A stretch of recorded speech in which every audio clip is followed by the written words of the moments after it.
Quando a gente fala em transformações em animes, todo mundo já pensa logo em quê? Dragon Ball, né? Claro, no Super Saiyajins. A mais famosa transformação de todas, provavelmente. Mas a real é que nos animes do estilo shonen, sabe? Essas transformações são comuns. E tem várias outras bem legais, tá? E que ninguém, pra falar a verdade, ninguém quase nunca menciona elas.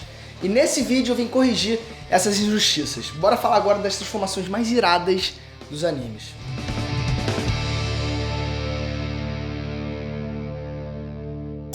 Ei, nerd, beleza? Eu sou o Breno.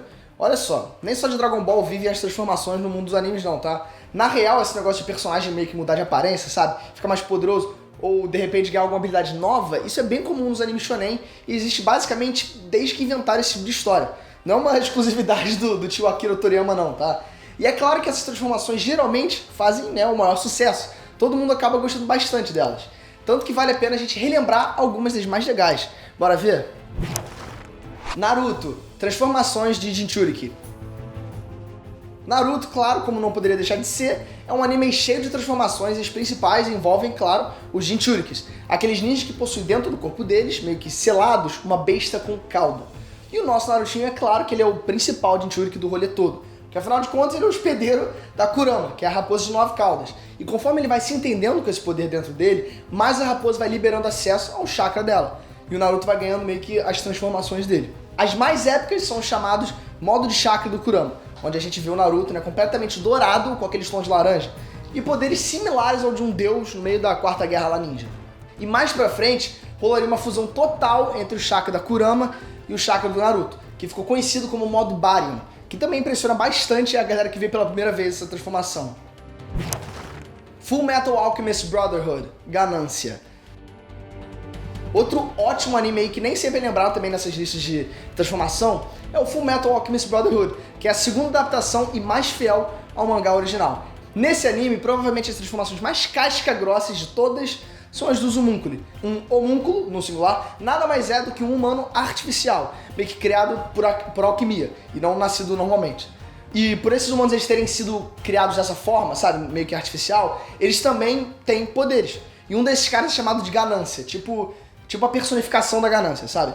E ele tem o poder de criar, em volta do corpo dele, uma espécie de armadura impenetrável, que é muito, mas muito resistente. E além dessa armadura meio que tem um visual incrível também. E ele consegue proteger qualquer parte do corpo que ele quiser, simplesmente qualquer uma. Se ele quiser proteger o cotovelo dele para ele andar de skate, ele consegue, o que isso acaba sendo bastante útil. E mesmo entre os homúnculos, o Ganância ele tem uma transformação e poderes diferenciados, então ele acaba meio que se destacando. Attack on Titan, Martelo de Guerra. A maioria dos titãs de Attack on Titan meio que são mais ou menos a mesma coisa. Só que um dos que se destacam é também um dos mais interessantes, que é o chamado de Titã Martelo de Guerra. E a grande diferença dele para os outros titãs é aquela cobertura branca no corpo dele. Além da boca e os olhos meio que serem cobertos por um tipo de grade, sabe? Feito do mesmo material que osso, só que assim, galera, muito mais resistente. O Titã Martelo de Guerra também consegue criar objetos e armas feitas desse mesmo material, o que torna ele um adversário dos grandes, sabe? Esse aí, entendeu? Titã grande. Como a gente sabe hoje, várias pessoas ao longo da história já tiveram os poderes desse Titã, e a transformação dele realmente chama atenção visualmente. My Hero Academia, Ryuko, a heroína dragão. Vários dos quirks de My Hero Academia dão poderes que conferem transformações aos usuários deles, mas provavelmente o mais legal e mais lembrado de todos é o da Ryuko, que também é conhecida como a heroína dragão. Ela tem uma aparência relativamente normal para uma das adolescentes da idade dela, mas quando ela quer, a Ryuko ela se transforma em um dragão enorme que mantém as roupas dela e o cabelo dela também. Nessa forma, a heroína dragão consegue voar e meio que usar o corpo gigantesco dela para causar, né, galera, um estrago aí gigantesco. Entendeu? Gigantesco, dragão... enfim, acho que tô ficando velho também. Mesmo assim, ela ainda fala e mantém a mesma personalidade. Ou seja, só benefícios esse quirk aí dela. Bleach, Hollow. E pra mim, galera, essa provavelmente foi uma das transformações que mais me chocou quando o Ichigo virou aquele Hollow lá. Nossa, aquela... quando ele... contra o Kyo. Enfim, sem spoiler, bora lá. No Bleach, para poder ganhar de volta os seus poderes de Shinigami, o Ichigo Kurosaki ele é forçado a se transformar num Hollow, um espírito do mundo inferior. A princípio, essa transformação é parcial e mesmo assim ela já é muito impressionante. Com aquela máscara de Hollow dele, sabe, meio que se formando ao redor do rosto, fica irada. E ela também já fica com a fisionomia alterada. E mais pra frente ele completa essa transformação e ele se torna aí uma figura digna dos piores pesadelos de qualquer um, tá? Com a máscara e com vários outros elementos. Visualmente, galera, essa transformação, ela impressiona demais, sério, é um absurdo. Isso sem contar o poder que ele acumula meio que se mantendo nessa forma. E de longe, repito, de longe é uma das transformações mais iradas de todos os animes. One Piece Gear. Outra transformação aí também que eu acho que é até pouco comentada são os Gears do Luffy. O poder do Luffy já é muito apelão, tá? Só que ele fica ainda mais apelão conforme o Luffy ele começa a usar a Gear. Basicamente são formas que alteram o corpo dele, sabe? Utilizando essa combinação poderes da fruta do diabo e até mesmo hack. Como todo mundo conhece no Gear 5, sabe? Que é o Gear 5. O quinto nível e mais poderoso que ele tem até agora. Mas desde o primeiro Gear, a aparência do Luffy já muda, já absurdamente, e ele fica assim, muito, mas muito poderoso. E pouco a pouco ele tá se transformando no pirata mais forte de One Piece, e tudo indica que o caminho é esse mesmo. Yu Yu Hakusho, Kurama Yoko.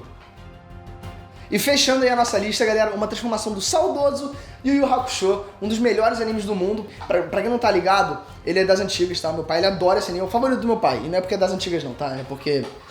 enfim... E no Yu Yu Hakusho, todo mundo lembra muito bem do Kurama, o mais equilibrado, mais tranquilo do grupinho ali do Yusuke Urameshi. Só que aquela forma que a gente conhece do Kurama não é exatamente a verdadeira dele. E o que acontece, galera, é que o Kurama é uma criatura do mundo espiritual que encarnou em uma criança humana. E no meio de uma luta, se for preciso, ele usa a forma verdadeira dele, que é chamada de Kurama Yoko. Além do poder impressionante, o Kurama Yoko já deixa também de ser um tão equilibrado, sabe? Meio que se torna um assassino frio e calculista. Além de ficar com um visual também muito louco, sabe? Com aqueles cabelos brancos dele e as orelhas de raposa, óbvio que todo mundo se impressiona vendo aquela transformação pela primeira vez. Porque, pô, ele se transforma desse jeito e, pô, aí que a gente vê do que o cara realmente é feito, sabe? Apesar do Riei nunca ter duvidado que o bom e velho Kurama era casca grossa e, galera, era mesmo. Mas e aí, agora é a sua vez. Você lembra de mais alguma transformação épica dos animes aí? Sem ser, claro, o Super Saiyajin Dragon Ball? Comenta aqui embaixo que eu quero saber. E se você curtiu o vídeo, já dá aquele like que me ajuda pra caraca. E também, né, clica nessa bola que você vai acabar se inscrevendo no canal. E também clica no sininho que você não vai perder o meu próximo vídeo, o do meu pai, né, que se dane. Enfim, um beijo e fui.